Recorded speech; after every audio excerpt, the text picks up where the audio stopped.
किसी दूर गांव में भूषण नाम का एक व्यक्ति रहा करता था।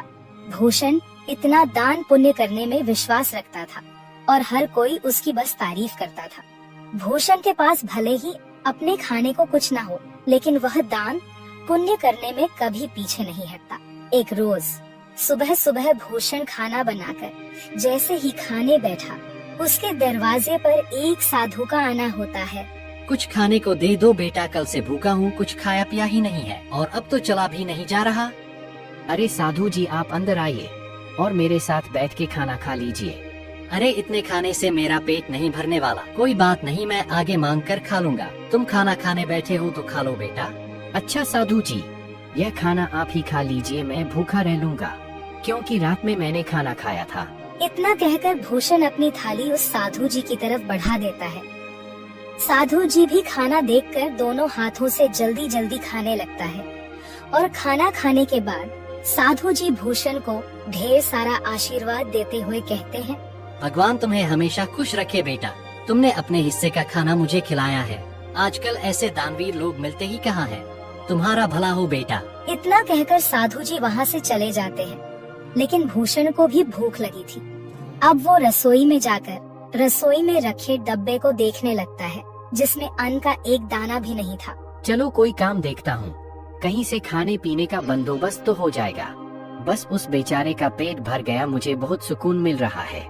अब भूषण घर से निकलता है, तभी उसे गांव का मदनलाल देखकर अपनी पत्नी से कहता है, अरे कब से यह अनाज की बोरियां अकेले ही उठा रहा हूँ। अभी भूषण को बुलाता हूँ, तुम देखना वह कैसे मेरी मदद करेगा। उसे तो वैसे भी लोगों की मदद करने का भूत सवार है। खुद भले ही जेब में फूटी कौड़ी ना हो, लेकिन बड़ा दानवीर बनता है। अब मदनलाल भूषण को आवाज लगाकर बुलाता है। अरे क्या हाल चाल है मदन भाई, सब ठीक तो है ना? ये अनाज की बोरियां खेतों से ला रहे हो क्या? अरे हाँ हाँ, खेतों से अभी 10 बोरियां और लानी है, लेकिन मैं बहुत ज्यादा थक गया हूँ। तुम थोड़ा हाथ बटा देते तो मेरा काम जल्दी हो जाता।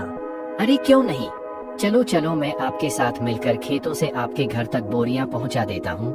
बड़ा ही बेवकूफ है और इसे बेवकूफ बनाना भी आसान है। चलो इसी बहाने मेरी मदद हो जाएगी और थोड़ा आराम भी मिल जाएगा। इतना कहकर मदनलाल भूषण से अब कई सारी बोरियां खेत से घर रखवाता है, लेकिन भूषण तो भूखा था। उसे भूख भी बहुत तेज लग रही थी।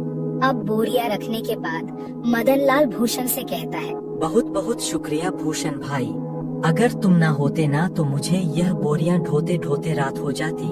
कई घंटे बोरियां ढोने के बाद भूषण थक जाता है और अब वह उधार लाला की दुकान से राशन लेकर खाना बनाकर खाता है।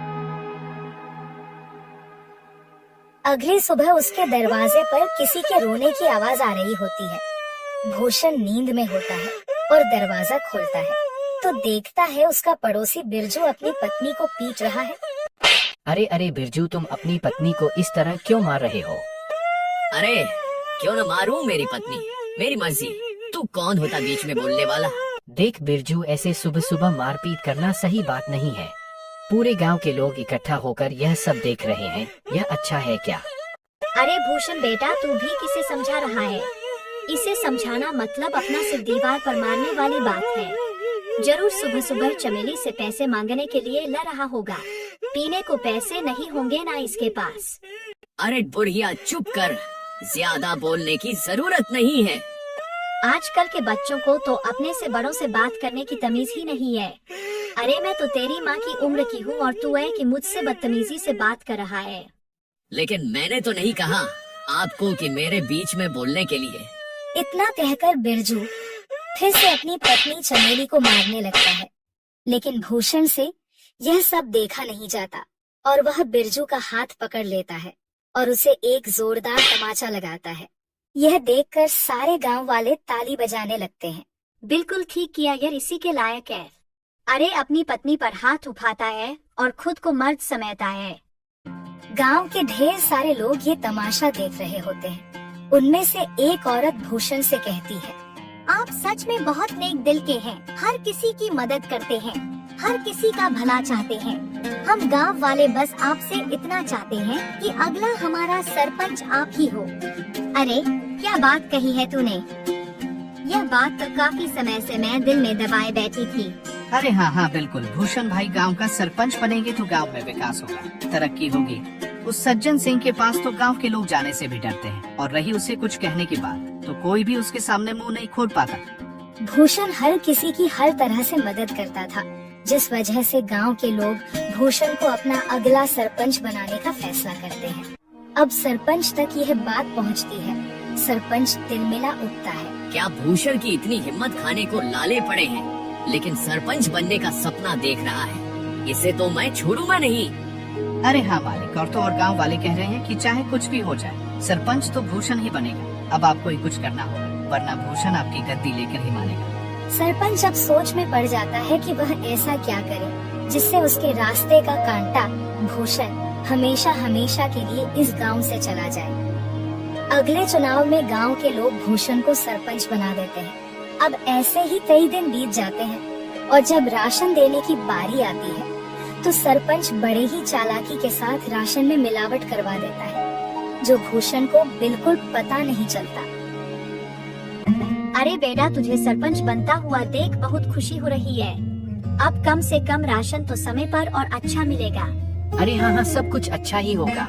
आप लोगों ने इतना विश्वास करके मुझे इस गांव का कार्यभार संभालने का जिम्मा दिया है, और इसे मैं अच्छे से निभा सकूं, बस यही दुआ करिएगा। हाँ, अब गांव में विकास और तरक्की आने से कोई नहीं रोक सकता। गांव में राशन बांटने के बाद सभी खुश थे कि उन्हें पहली बार पूरा राशन मिला है, वरना सरपंच सज्जन सिंह तो आधे से ज्यादा राशन काट लिया करता है। लोगों को राशन मिल चुका था, लेकिन अगले दिन पूरे गांव में शोर मच जाता है कि उनके नए सरपंच भूषण ने मिलावटी राशन दिया है। अब गांव वाले एक जगह इकट्ठा होकर भूषण से सवाल करते हैं। हमने तुम पर विश्वास करके तुम्हें गांव का सरपंच बनाया, और तुमने हमारे साथ ही विश्वासघात किया भूषण। बेटा, मुझे तुझसे यह उम्मीद नहीं थी। अरे राशन में मिलावट करके क्या मिला तुम तो गांव के लोगों का हमेशा से भला चाहते थे, तो भला फिर राशन में मिलावट क्यों किया? इतना मिलावट तो सरपंच जी भी नहीं करते थे। हमने तुम्हें सरपंच बनाकर गलत फैसला ले लिया।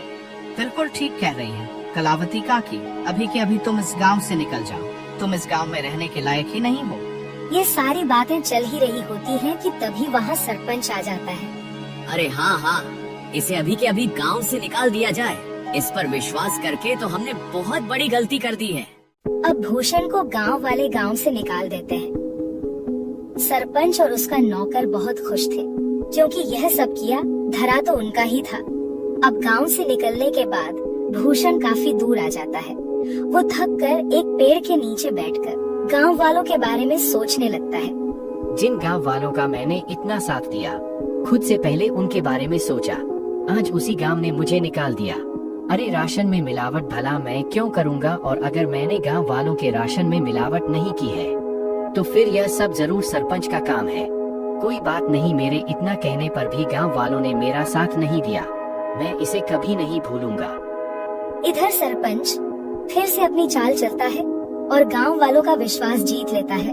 गांव वाले एक बार फिर सरपंच सज्जन सिंह को अपना सरपंच मानने के लिए मजबूर होते हैं, क्योंकि उन्हें भूषण भी धोखेबाज लगता है। ऐसे ही धीरे धीरे महीना बीत जाता है और भूषण का कहीं अता पता ही नहीं था।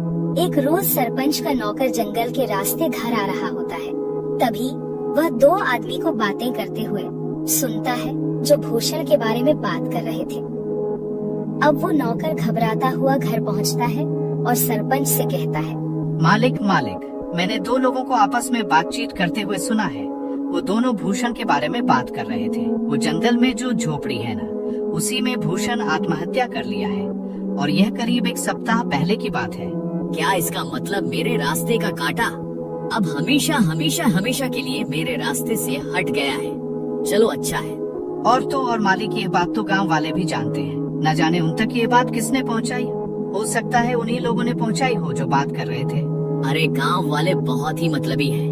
भूषण ने गांव वालों का कितना साथ दिया, और गांव वाले भी यही कहेंगे कि भूषण ने शर्म के मारे आत्महत्या कर ली। गांव वालों के साथ साथ सरपंच को भी अब पूरा यकीन हो गया था कि भूषण ने आत्महत्या कर ली है। लेकिन कुछ दिनों बाद भूषण सरपंच के दरवाजे पर पहुंचता है। शाम का समय था, चारों तरफ अंधेरा छा रहा था। सरपंच अपने नौकर को आवाज लगाकर कहता है, अरे सामने देख, जरा कोई खड़ा है क्या? मुझे तो ऐसा लग रहा है कि सामने भूषण है, मतलब भूषण का भूत। मालिक, ये भूषण का भूत ही लगता है। ये आपसे बदला लेने आया है। मैं तो चला यहाँ से, मुझे भरी जवानी में नहीं मरना। मेरे 4 बच्चे हैं और 2 बीवी हैं। सरपंच का नौकर इतना कहकर वहाँ से दुम दबाकर भाग निकलता है। भूषण जैसे जैसे आगे बढ़ रहा था, सरपंच पसीने से तरबतर हो रहा था। वहीं रुक जा भूषण का भूत, तुझे क्या चाहिए? मैं तुझे सब कुछ देने के लिए तैयार हूँ, अपना घर, जमीन, पैसा, लेकिन मुझे मारना मत। मैं तुम्हें नहीं छोड़ूंगा। तुमने मुझे बदनाम किया है। अब तुम यह सच गांव वालों के साथ सामने बोलोगे, वरना मैं तुम्हें मार डालूंगा।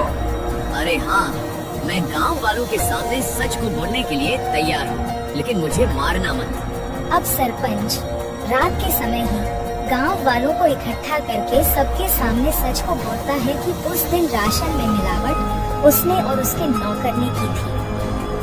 आप लोग भले ही मुझे भूत समझ रहे हो, लेकिन मैंने अपने आत्महत्या की खबर झूठी फैलाई थी ताकि मैं चोर को पकड़ सकूं, और चोर आप सभी के सामने है। मैंने हमेशा लोगों का भला किया, तभी तो आप लोगों ने मुझे इतने सम्मान और प्यार के साथ दानवीर कहा। भाई, मुझसे गलती हो गई, मुझे माफ कर दो। मैं तुम्हारे आगे हाथ जोड़ता हूँ। अब उसी वक्त गांव वाली सरपंच को गांव से निकालकर सरपंच की जगह भूषण को गांव का सरपंच बनाते हैं और भूषण से माफी मांगते हैं कि वह सरपंच की बातों में आ गए थे और उन्होंने बिना सोचे समझे उसे गांव से निकाल दिया था।